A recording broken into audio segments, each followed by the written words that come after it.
Et lorsqu'ils nous disent que le Coran contredit l'histoire, on leur dit non, puisque le verset dit wa ma qataluhu wa ma salabuhu, ils ne l'ont ni tué ni crucifié, walakin shubbiha lahum. Mais ils ont cru l'avoir fait. Ils ont été dans une certaine illusion. Ils ont été trompés. Assalamu alaikum, je vous espère bien. Face au consensus historique sur la crucifixion de Jésus, Ayman, plus connu sous le pseudonyme de Jésus musulman, a tenté de faire croire à travers une vidéo que la théorie du faux semblant crucifié à la place du Messie, en laquelle croit la majorité au sein de la communauté musulmane, ne serait pas en contradiction avec l'histoire. Il a aussi fait valoir l'idée selon laquelle Allah peut laisser le faux, le mensonge, comme ici la crucifixion de Jésus, se répandre à travers le monde parce que c'est plus avantageux que de découvrir la vérité immédiatement. Nous allons examiner ces arguments et voir à quel point ce dossier de la crucifixion révèle l'un des caractères de la divinité islamique, celui de tromper les gens, qu'ils soient croyants ou pas.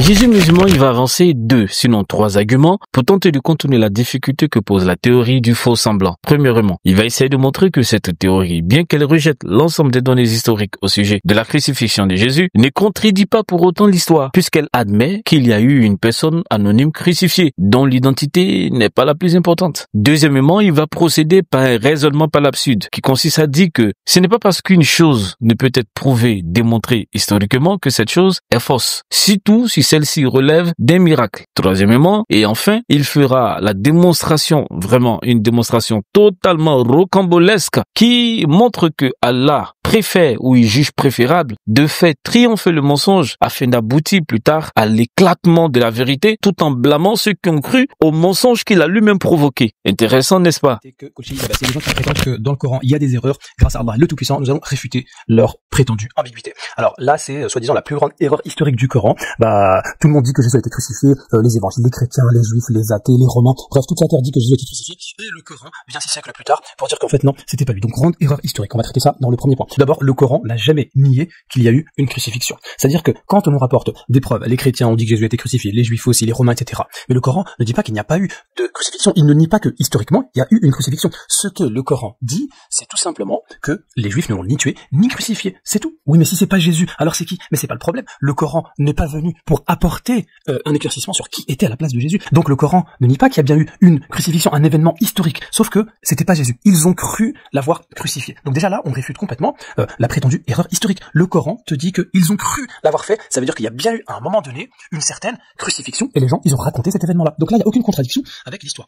Il y a bel et bien une contradiction, car les données historiques sur la question ne sont ni vagues ni spéculatives. L'histoire ne se contente pas de suggérer qu'un homme anonyme aurait été crucifié à un moment donné. Elle affirme plutôt avec force et clarté que Jésus de Nazareth, dont l'existence historique est aujourd'hui largement incontestée, a été crucifié et mis à mort. Comme le rappelle l'historienne Candida Moss dans une publication de National Geographic, la crucifixion de Jésus constitue, d'un point de vue historique, l'un des éléments parmi les mieux documentés de sa vie. C'est un point d'ancrage solide dans l'étude historique du personnage. Dès lors, prétendre qu'un autre aurait été crucifié à sa place tout en maintenant que le but du Coran n'est pas d'apporter une précision quant à l'identité de ce supposé substitut revient à introduire une ambiguïté là où les sources historiques convergent clairement. Donc, non, contrairement à ce que tu essaies de faire croire, il y a bel et bien contradiction entre votre théorie du faux semblant et ce que relate l'histoire.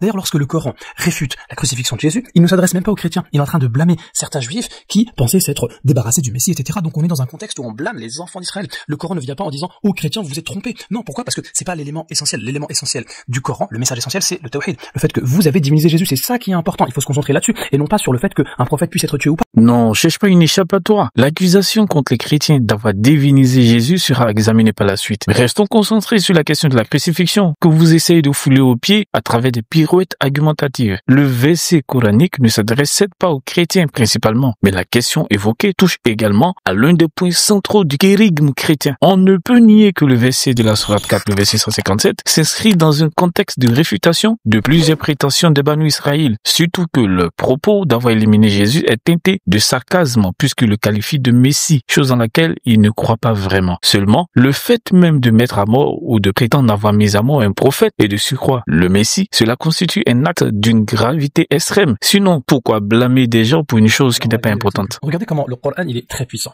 Vous voyez quand on parle de la prétendue mort et crucifixion de Jésus, etc. ici, ce verset-là il est placé entre deux versets qui sont essentiels. Le verset qui nous parle de sa naissance, puisque le Coran blâme les enfants d'Israël qui ont accusé Marie d'avoir commis adultère. Donc là, le Coran réfute cette accusation-là. Et juste après, Allah Azza wa Jalla nous parle de son élévation. Donc nous avons le verset de la sourate 4, le verset numéro 157, qui est placé entre un verset qui nous parle de la naissance de Jésus et un verset qui nous parle de l'élévation de Jésus. Là, on diverge sur la mort et la crucifixion. Sauf que vous, est-ce que vous êtes capable de prouver la naissance miraculeuse de Jésus historiquement? Vous voyez, parce que si vous demandez à des non-chrétiens, oublions les musulmans, parce que là vous dites ouais, tout le monde le dit sauf les musulmans. Ok, oublions les musulmans. On va voir des juifs, la naissance miraculeuse de Jésus, ils vont vous dire non. Les athées vont vous dire non. Les historiens vont vous dire non. Donc en fait, tout le monde est contre vous. Mais ce que vous allez dire, vous, c'est que c'est du domaine de la foi, c'est un miracle. Ça veut dire que, miraculeusement, Jésus à l'essai, il est né sans père. Et ça, vous pouvez pas le prouver historiquement. C'est pas possible. Pareil pour l'élévation de Jésus.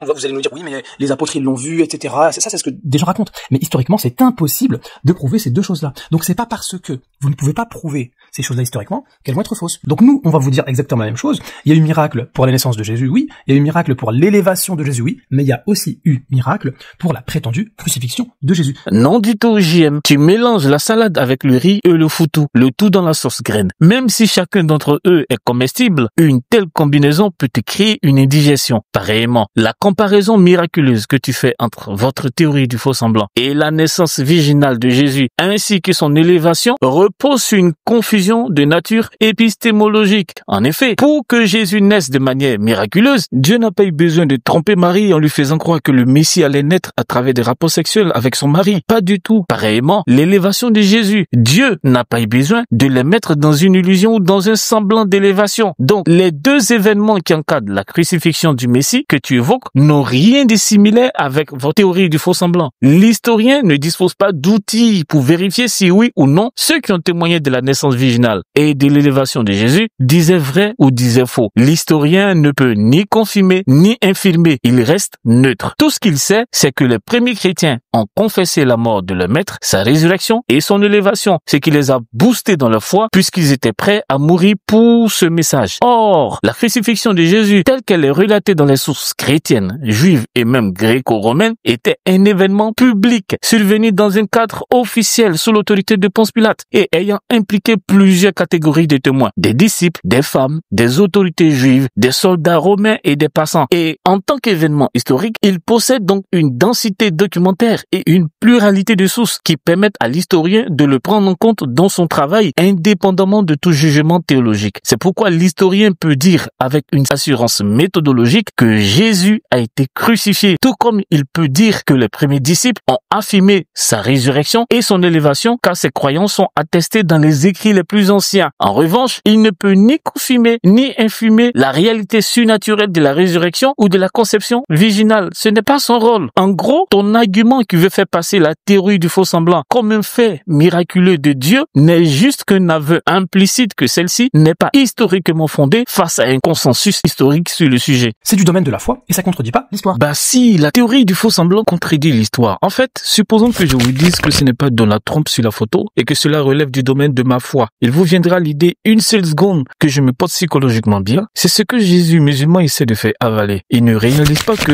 contrairement à la théorie du faux semblant qu'il défend, la naissance virginale et l'élévation de Jésus n'étaient pas fondées sur du faux semblant, sur la tromperie ou sur une illusion. Au même moment, remarquons que JM est très malin. Interprétant le contexte de la sourate 4, verset 157, il glisse avec subtilité dans son discours l'idée d'une élévation au ciel de Jésus. Musulmans et chrétiens, on est d'accord sur 1. La naissance miraculeuse de Jésus. 2. L'élévation au ciel miraculeuse de Jésus. L'élévation au ciel. Au ciel. Où est-ce qu'il est dit que Jésus a été élevé au ciel? Dans le verset, dans le contexte et même dans tout le Coran. Et lorsqu'ils nous disent que le Coran contredit l'histoire, on leur dit non, puisque le verset dit wa ma qataluhu wa ma salabuhu, ils ne l'ont ni tué ni crucifié, walakin shubbiha lahum. Mais ils ont cru l'avoir fait. Ils ont été dans une certaine illusion. Ils ont été trompés. Ils ont été trompés. Et trompés par qui? Apprêtez vos oreilles, selon Jésus musulman, c'est Allah lui-même qui les a induits en erreur, qui les a mis dans l'illusion, qui les a trompés. Bon, ok pour l'histoire, mais pourquoi Allah Azza wa Jal a-t-il laissé les gens croire que Jésus a été crucifié? Eh bien tout simplement parce que parfois, le fait de laisser le faux se répandre, c'est plus avantageux pour les créatures que de découvrir la vérité immédiatement. Donc Allah il a laissé croire que Jésus a été crucifié parce que dans sa logique à lui, cette croyance serait plus avantageuse pour les créatures que de promouvoir immédiatement la théorie d'un faux semblant. Ce choix rusé d'Allah a-t-il fonctionné? Essayons de voir d'un peu plus près avec les exemples cités par le propagandiste musulman. Pour les créatures que de découvrir la vérité immédiatement. Et ça c'est coranique, par exemple, Sourate Al-Anfal, la sourate numéro 8, au verset numéro 43. Lors de la bataille de Badr, Allah Azza wa Jalla a fait en sorte que les croyants voient leurs ennemis en nombre inférieur. C'est-à-dire qu'il a caché une partie de la réalité, qui était que l'ennemi était plus nombreux que ce que les croyants pouvaient voir. Pourquoi? Pour encourager les croyants et pour ne pas qu'ils s'enfuient face au nombre impressionnant de l'ennemi. Un deuxième exemple, c'est dans la sourate numéro 34 au verset numéro 14. Lorsque Sulayman alayhi salam Salomon était mort, eh bien Allah Azza wa Jal a caché cette réalité-là. C'est-à-dire que les gens pensaient qu'il était encore assis sur son trône vivant. Sauf que, en fait, il était déjà mort. Et donc, les djinns qui travaillaient pour Sulayman, ils étaient à son service. S'ils pouvaient connaître l'avenir, ils auraient su, mais en fait, il faut qu'on arrête de travailler, puisqu'en fait, il est mort. Donc, Allah Azza wa Jal, à travers cet épisode-là, il a prouvé que comme les djinns, ils travaillaient encore difficilement pour obéir à Sulayman, alors qu'en fait, il était déjà mort, bah, ça prouve que les djinns, ils pouvaient pas prévoir l'avenir. Donc, vous voyez que Allah Azza wa Jal a caché une vérité. Vous voyez que Allah Azza wa Jal a caché une vérité. Une réalité qui est que Sulayman est déjà mort, il l'a caché pour prouver quelque chose de plus important, corriger un point essentiel, c'est que les djinns, les esprits, ne peuvent pas prédire l'avenir. Les deux exemples cités par Jésus musulman sont assez intéressants. En fait, dans le premier cas, on constate que de toutes les possibilités qui s'offraient à Allah pour prouver qu'il est trop fort, la meilleure qu'il ait pu trouver était celle de mettre ses fidèles musulmans dans une illusion à la bataille de Badr, en leur faisant croire que les adversaires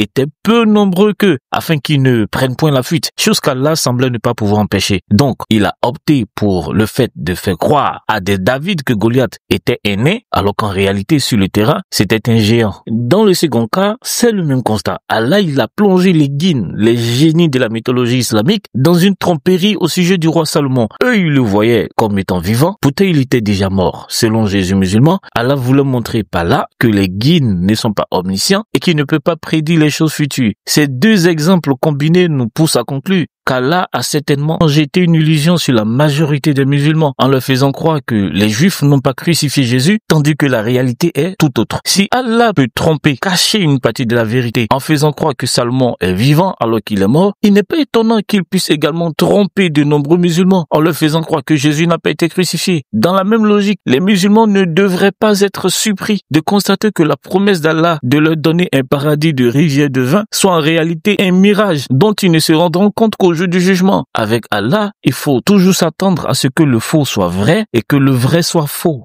Et là, vous allez me demander, ok, mais quel lien avec le fait de laisser croire les gens que Jésus a bien été crucifié? Eh bien, une réponse simple à cela, c'est que Allah Azza wa Jalla savait à l'avance que énormément de chrétiens allaient diviniser Jésus. Donc, en leur laissant croire que Jésus a été tué, crucifié par ses ennemis, c'est la plus grande preuve qu'il ne peut pas être Dieu. Ça veut dire que le jour dernier, Allah Azza wa Jalla leur dira, vous avez divinisé un homme dont vous pensiez en plus qu'il a été crucifié. Puisque l'un des arguments les plus impressionnants, que ce soit coraniquement ou même bibliquement, pour prouver que quelqu'un n'est pas une divinité, c'est le fait qu'il va être châtié, qu'il va être tué. Toi, tu prétends être Dieu, et ben regarde, tu as été tué par tes ennemis. Donc, le fait qu'Allah Azza wa Jalla les laisse croire en cette prétendue crucifixion et mort, c'est un argument contre eux. Et d'ailleurs, beaucoup de chrétiens se posent la question et se disent, mais en fait, c'est vrai que Jésus ne peut pas être Dieu parce qu'il est mort. Donc, le fait de les laisser croire que Jésus a été crucifié, c'est moins grave que de laisser croire que Jésus est Dieu. Bah, si c'est là l'intention voulue par Allah en laissant courir une propagande mensongère pendant des siècles au sujet de la crucifixion, alors le Dieu islamique devrait se mettre à jour. Il s'est trompé. À aucun moment dans l'histoire, les chrétiens n'ont divinisé Jésus. Ça n'existe pas. Bien au contraire. Pour les chrétiens, Jésus est le Logos incréé, la parole, qui se fait chair, et non un homme élevé au rang de la divinité. La thèse officielle des chrétiens a donc toujours été celle-ci. Incarnation divine et non divinisation. Ce sont deux concepts totalement opposés. Si Allah y croyait bien faire en trompant la race humaine pendant des siècles pour finalement venir étaler ce qu'il estime être la vérité, alors il a échoué sur toute la ligne. Il s'est trompé lui-même et ensuite il a trompé les hommes d'après la théorie de Jésus musulman. Et ce principe-là de laisser le faux se répandre quand il y a un intérêt plus grand, eh bien, c'est aussi biblique. Par exemple, en Matthieu 13, lors de la parabole de l'ivraie, on voit qu'il y a la bonne semence qui est plantée, mais il y a aussi de l'ivraie, une mauvaise semence. Et donc, là, les serviteurs, ils demandent à arracher ce qui est mauvais, et là, Jésus, il leur dit ici, ne faites pas ça, parce que, de peur qu'en arrachant l'ivraie, vous déraciniez en même temps le blé. Donc, le faux, parfois, il doit être répandu parce qu'il y a un impact qui sera plus important que de dévoiler tout de suite la vérité. Malheureusement, cet exemple biblique que tu prends pour tenter de justifier la tromperie d'Allah se retourne contre toi. Pourquoi? Parce que si tu relis bien la parabole, le vrai blé sémé par le maître Jésus était là dans le champ avant que l'ivraie ne soit semé par l'ennemi Satan, pendant que les gens dormaient. En appliquant cette trame narratologique à votre théorie du faux semblant à la croix, on peut aisément conclure que c'est ce même ennemi Satan qui est venu faire croire à de nombreux musulmans qu'une autre personne aurait été crucifiée à la place de Jésus, puisque l'ivraie ressemble énormément au blé, tout comme le faux semblant, selon vous, ressemblait fortement à Jésus. Et surtout que cette théorie est apparue des siècles après que les apôtres aient enseigné la crucifixion de Jésus et soient morts, tout comme l'ivraie qui a été semé après que le vrai blé a été sémé et que les gens se soient endormis. Échec et mat. Ok, ça veut donc dire que Dieu, il peut laisser quelqu'un croire à quelque chose qui est faux et par la suite le blâmer sur cette chose qui est fausse. Exactement. Et ça, c'est même dans les évangiles. Luc, chapitre 19, parabole des mines. L'ouvrier qui avait pas voulu travailler. Il a prétendu qu'il avait peur du maître parce que tu es un homme sévère. Tu prends ce que tu n'as pas déposé et tu moissonnes ce que tu n'as pas semé. Et là, le maître, il lui dit, je te juge sur tes paroles. Méchant serviteur, tu savais que je suis un homme sévère, alors que c'est pas le cas, prenant ce que je n'ai pas déposé et moissonnant ce que je n'ai pas semé. Cette chose-là, en fait, elle est fausse. Mais là, ici, on voit que le maître, il le juge sur ses paroles. Donc on voit que même selon la Bible, eh bien, Allah Azza wa Jal, il peut juger quelqu'un sur une croyance qui était fausse. Encore une tentative ratée pour justifier la tromperie d'Allah. Tout d'abord, si tu lisais attentivement la parabole, tu verrais qu'il est clair que ce n'est pas le maître qui a laissé se répandre une fausse croyance à son sujet. C'est le serviteur lui-même, et il est le seul d'ailleurs parmi tant d'autres qui projette une vision mensongère du maître en le traitant d'homme dur, injuste, qui récolte là où il n'a pas sémé, afin de justifier et masquer sa propre paresse. Le maître, sachant à qui il a affaire, retourne sa caricature contre lui par un raisonnement pas l'absurde. Qui plus est, il n'y a rien dans la parabole qui suggère que le maître aurait trompé l'un de ses serviteurs ou qu'il aurait eu un faux semblant dans la distribution de l'argent. Non, il n'y a rien de tel. Le problème, c'est le serviteur paresseux lui-même qui cherchait un alibi face à son incompétence étalée devant tous, alors que tous les autres ont reçu la même mission du même maître et l'ont rempli sans difficulté ni malentendu. C'est à juste titre donc que le maître le condamne. Cela n'a aucune similitude avec la théorie du faux semblant qui, selon vous, serait un miracle causé par Allah et qui a trompé les gens, et le même Allah qui, finalement, voudrait des siècles après blâmer les mêmes gens qu'il a lui-même induits en erreur par une fausse croyance. En fait, c'est absolument catastrophique. Et pour tous ceux qui font semblant de pas comprendre, ouais mais vous, votre Dieu c'est un Dieu trompeur, etc. Regarde, la Bible 1 Roi chapitre 22, au verset numéro 22. Nous avons un djinn, un esprit, qui dit, je serai un esprit de mensonge dans la bouche de tous ces prophètes. Et l'Éternel, il dit quoi? Il dit oui. Tu le séduiras, tu en viendras à bout, sors et fais ainsi. Donc selon la Bible, Dieu permet dans certaines conditions le mensonge. Aïe aïe aïe aïe aïe, encore un mauvais exemple. En Hébreux chapitre 22, il n'est pas question d'Allah qui trompe de foule ou le peuple d'Israël en le faisant croire un mensonge ou en le cachant la vérité. Loin de là. Le texte relate un événement concernant le roi Akab, roi d'Israël, qui avait reçu la visite de Josaphat, roi de Juda. On est dans le contexte de la division du royaume d'Israël entre le nord et le sud. Akab et sa femme Jézabel avaient institutionnalisé le culte des idoles cananéennes, Baal, Astarté, etc., dans le royaume du nord. Et ils avaient même à leur service des centaines de pseudo-prophètes, dont quelques-uns ont été confrontés par le prophète Élie. Dans le récit des 1 Roi, le chapitre 22, alors que Akab s'apprêtait à aller livrer un combat aux Syriens, Josaphat, qui était en visite et qui craignait le Dieu d'Abraham, lui conseilla de consulter l'Éternel avant d'aller à ce combat. Les versets 6 et 7 indiquent le roi d'Israël, c'est-à-dire Akab, assembla les prophètes, lesquels, les vrais ou les faux, on le saura par la suite, au nombre d'environ 400. Et il leur dit, irai-je attaquer Ramoth en Galade ou dois-je y renoncer? Et il répondit, monte, et le Seigneur la livrera entre les mains du roi. Mais Josaphat dit, écoutez bien, n'y a-t-il plus ici aucun prophète de l'Éternel, par qui nous puissions le consulter? Remarquez bien que, malgré qu'Akab ait fait venir environ 400 prophètes qui ont été tous unanimes pour l'encourager au combat, Josaphat, lui, n'était pas du tout convaincu. Il demande encore à Akab s'il n'y avait pas un autre prophète de l'Éternel, ce qui laisse entendre que ces 400 soi-disant prophètes faisaient partie de ces gens qu'Akab et Jézabel avaient établis à leur cour comme des porte-parole de leur fausse divinité. Mais quand il fallait faire venir Michée, un prophète authentique, conformément à la requête de Josaphat, Akab a été clair en disant qu'il le haïssait, car il ne prophétise rien de bon. Il ne prophétise que du mal. Ce roi israélite ne voulait donc entendre que des choses positives et agréables le concernant, alors qu'il avait conduit le peuple dans le culte de fausse divinité. Sa femme Jézabel s'était jurée d'éliminer le prophète Élie, parce qu'il avait exécuté le 450 prophètes de Baal, et lui, Akab, sélectionnait le type de prophète prophétie qu'il voulait entendre, comme une carte de menu dans un restaurant selon ses goûts. Malheureusement pour lui, Michée va lui annoncer le contraire de ce que lui ont prédit ses pseudo-prophètes, conformément à l'inspiration qu'il a reçue de l'Éternel, et ce, en dépit des intimidations, chose qui irrita à nouveau Akaz, qui ordonna son arrestation et son incarcération. On est donc dans un contexte où un roi, imbu de lui-même et confiant aux oracles de ses divinités à travers ses faux prophètes, avait détourné son cœur du culte du vrai Dieu, et à qui Michée fit savoir que les prophéties annonçant sa victoire, qui fut donnée par ces faux prophètes, ne provenaient que d'un esprit de mensonge ayant reçu l'autorisation de l'Éternel pour l'enfoncer dans son incrédulité. Car, a précisé Michée, l'Éternel a prononcé du mal contre toi. La suite de l'histoire, elle est connue. Akab, bien que déguisé pour aller au combat, fut tué, et Josaphat, craignant l'Éternel, sera épargné après un cri. Ces précisions démontrent que Jésus musulman a été obligé de mentir et de tricher en piochant un texte qui n'a rien à voir avec l'idée qu'il essaie de véhiculer au sujet de son Dieu, comme si l'esprit de mensonge qui a égaré les faux prophètes d'Akab l'avait visité au moment où il réalisait sa vidéo. Et même dans Jérémie 44,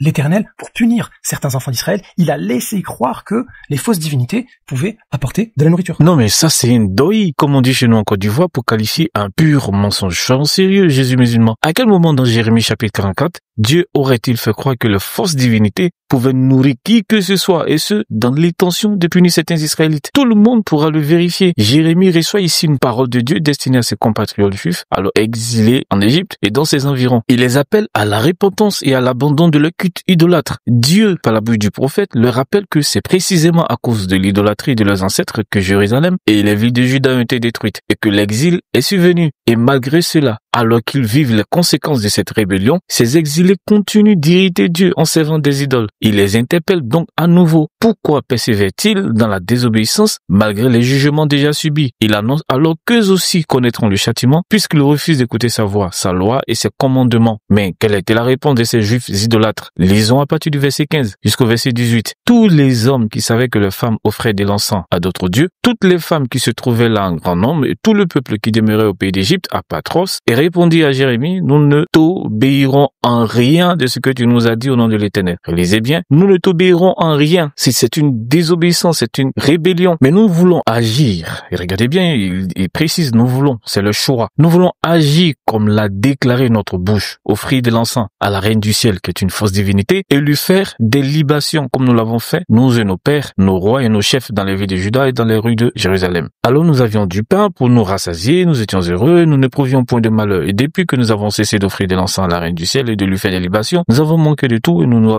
avons été consumés par l'épée et par la famine. On constate donc que malgré les avertissements répétés et sans équivoque de l'Éternel transmis par ses prophètes, ces Juifs ont sciemment choisi de désobéir à la voix du Dieu d'Abraham, d'Isaac et de Jacob. Pire encore, ils ont osé justifier leur rébellion en affirmant que leur situation était meilleure lorsqu'ils étaient pleinement engagés dans le culte idolâtre. Selon eux, plus ils servaient la reine du ciel, plus ils prospéraient, ignorant totalement que c'était la patience de Dieu et non la puissance de leurs idoles qui leur laissait un temps pour se repentir. Et c'est précisément après avoir cessé cette adoration païenne qu'ils commençaient à manquer de tout. Non pas parce que leurs idoles les bénissaient autrefois, mais parce qu'ils étaient désormais sous le jugement divin à cause de leur endurcissement. Alors soyons clairs, à quel moment Dieu aurait-il laissé croire, même indirectement, qu'un tel confort matériel idolâtre provenait de ces fausses divinités, et encore moins dans le but de les punir? Une telle idée est non seulement fausse, mais elle renverse complètement le sens du message prophétique de Jérémie. Jésus musulman n'a fait que falsifier le sens du texte pour tenter de faire croire en un faux semblant suscité ou créé par Dieu, alors que ça n'existe même pas ici. Venons maintenant au dernier argument.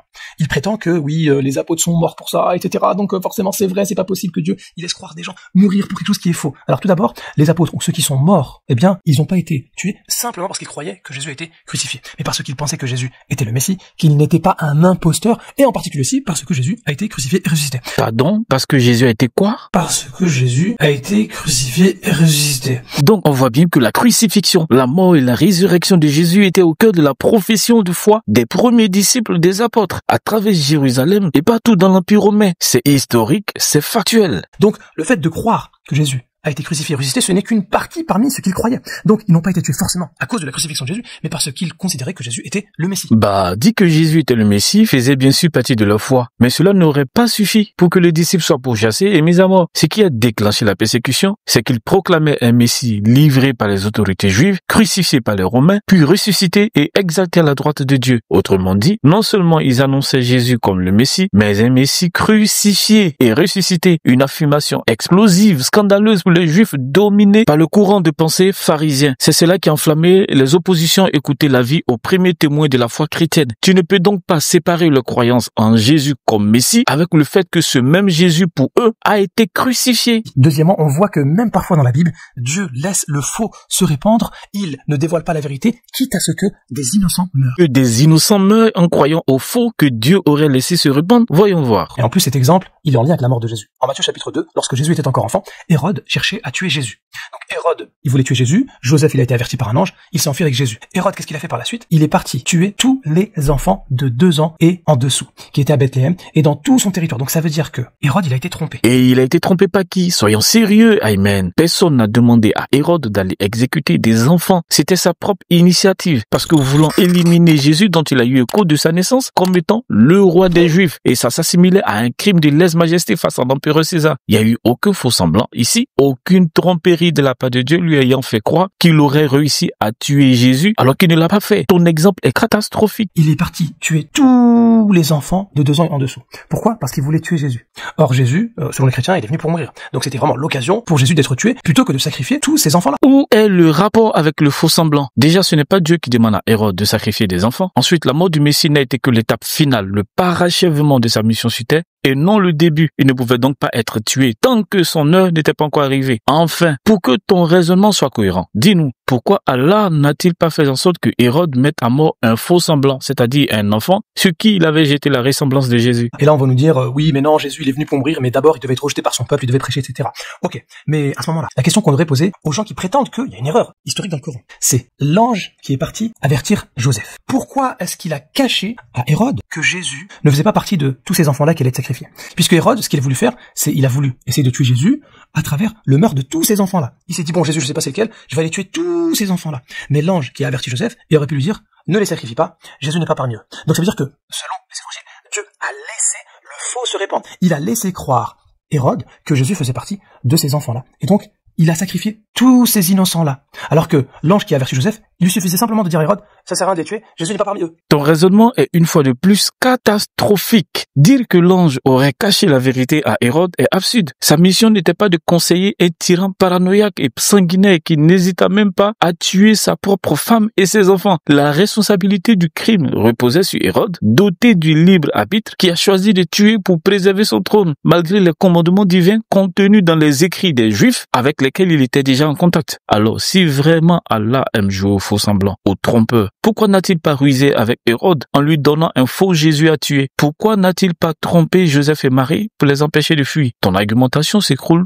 sur sa propre incohérence. Selon la Bible elle-même, Dieu laisse le faux se répandre, quitte à ce que des innocents meurent. Dis plutôt que c'est selon ton imagination fertile. Des innocents tués par Hérode, ce n'est pas la faute à Dieu, qui a déjà donné des commandements clairs. Et bien plus, Hérode était proche des Juifs. Il avait donc le choix d'agir selon le bien ou selon le mal. Il a choisi le mal et il en assumera les conséquences. Aucun rapport avec la théorie du faux semblant, ou c'est Allah lui-même qui décide de tromper l'humanité. Donc, alhamdoulilah, il n'y a aucune erreur dans le Coran. Et puis, avant d'essayer de trouver des erreurs dans le Coran, vérifiez que ça ne se retourne pas sur votre Bible. On a vérifié et le verdict, il est sans appel. Votre lecture du faux semblant basée sur la Sourate 4, le verset 157, est historiquement fausse, infondée, inventée et erronée. Les gymnastiques qui t'ont amené dans la Bible à chercher des solutions face à cette difficulté ne résistent pas à l'analyse. Tu pioches des tests et tu essaies de leur faire dire ce qu'ils ne disent pas. Ce malaise, on le comprend. Il n'est pas surprenant. Plusieurs parmi vous musulmans sont inconfortables avec cette théorie d'un sosie qui aurait remplacé Jésus à la croix. Mais puisqu'il s'agit d'un héritage laissé par vos supposés pieux prédécesseurs, vous êtes obligés de porter le fardeau, quitte à chercher plusieurs contorsions pour l'expliquer. Malheureusement, les arguments qui sont chaque fois avancés sont fébriles. Jésus a été crucifié. Les apôtres qui l'ont suivi l'ont enseigné et l'ont répandu à travers le monde. Barakallahu fikum. Assalamu alaikum.